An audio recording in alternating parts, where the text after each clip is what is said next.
1600 Pennsylvania Avenue is the most recognized residence on the planet.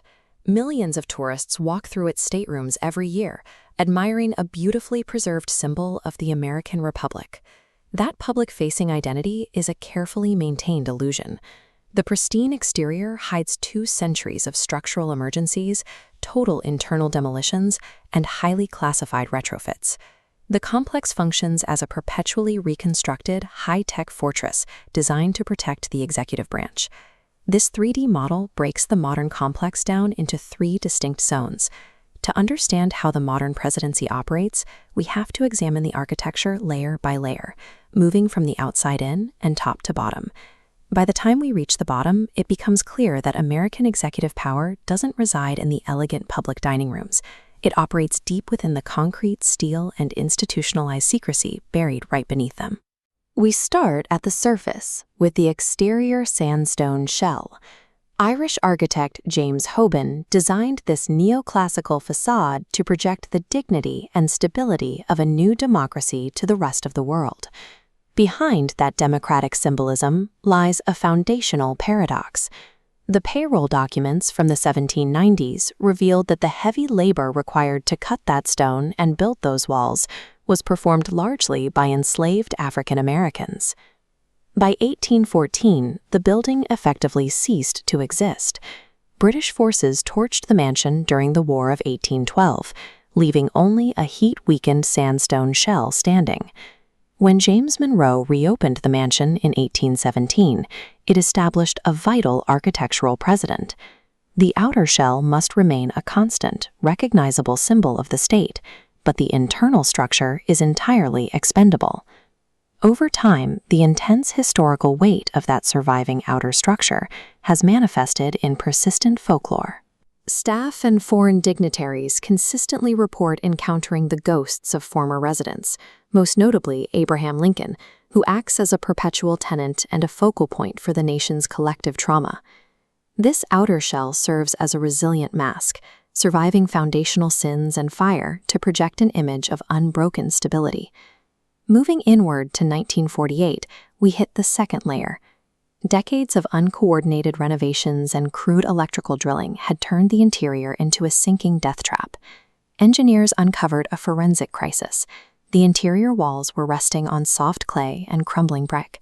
The main floor beams were split completely through, and things got so bad that the leg of Margaret Truman's piano crashed right through the floorboards. President Truman approved a radical engineering solution. Instead of tearing the house down, they opted for completely gutting the historical interior.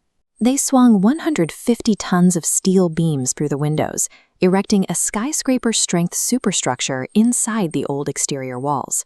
With the building securely braced by modern steel, subsequent presidents began carving out a hidden layer of niche amenities, desperate to reclaim some personal privacy from the public eye.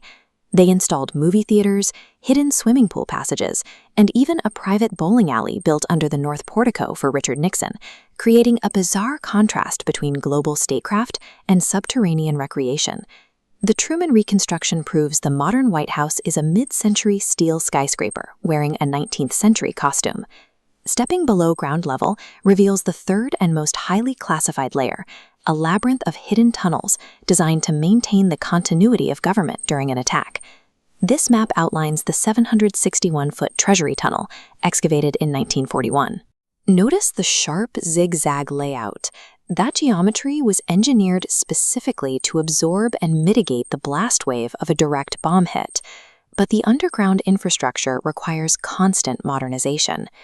By early 2026, a controversial $400 million overhaul resulted in the total demolition of the East Wing to make way for a massive new state ballroom. Justice Department filings indicate the new ballroom acts as a functional shed. Its primary architectural function is to mask the construction of a new Presidential Emergency Operations Center, a subterranean military complex replacing outdated FDR-era bunkers. The technical specifications for this bunker include drone-proof roofing, advanced biodefense systems, and a full-scale underground hospital. This infrastructure allows the administration to handle complex medical emergencies in absolute secrecy. By burying the most critical government and medical functions beneath tons of concrete, the executive branch guarantees its survival, completely untethered from the vulnerable city above.